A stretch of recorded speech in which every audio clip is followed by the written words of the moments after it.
বাচ্চাকে কোলে নেওয়া নিয়ে দুই ভাইয়ের বউয়ের বিবাদ। অভিমানী দাদার বুকে ছুরি মারল ভাই।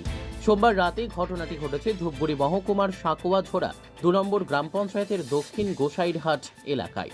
দাদার চিকিৎসা চলছে ধূপগুড়ি মহকুমা হাসপাতালে। এ নিয়ে মঙ্গলবার সকাল 10টা নাগাদ ভাইয়ের বিরুদ্ধে ধূপগুড়ি থানায় অভিযোগ দায়ের করা হয়েছে পরিবারের পক্ষ থেকে। পুলিশ ঘটনার তদন্ত শুরু করেছে। জানা গিয়েছে বুলবুল হক এবং রবিউল হকের বাচ্চাকে কোলে নেওয়া নিয়ে বিবাদ লাগে। অভিযোগ, বুলবুলের বাচ্চা কোলে নিলেও রবিউলের বাচ্চাকে কোলে নেয়নি তাদের মা। এই নিয়ে দুই ভাইয়ের বউদের সাথে বাড়িতে ঝামেলা লাগে। অভিযোগ, রবিউল বিষয়টি জানতে পেরে বাড়িতে এসে দাদার বুকে আচমকাই ছুরি চালিয়ে দেয়। ছুরির আঘাতে বুলবুল আহত হন।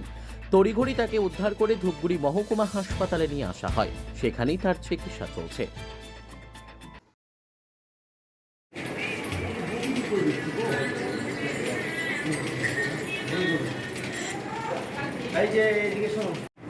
কি নাম আপনার? আমার নাম কপিল উদ্দিন। কি হয়েছে আজকে ঘটনা?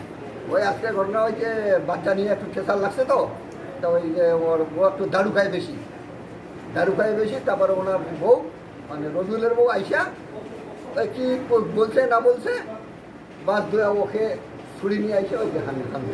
কাকে মারলো? কে মারলো? ওনার রবিউল মারছে বুলবুলকে, এই যে এইখানে হানি। কেন মারলো? ওই যে ওগুলা কোথাল নিয়ে।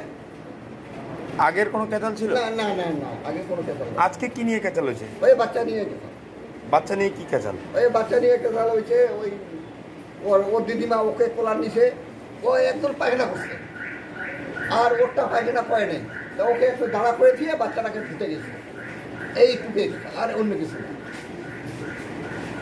তারপর কি করলো? তারপরে ও তো দাঁড়ু খেয়ে আইসা ওই যে ঘর দুয়ার সব ভাঙিয়ে দিল, জানে কি অবস্থা করছে ঘরে, ভাঙিয়া চুরি একদম মেজমার করে দিচ্ছে।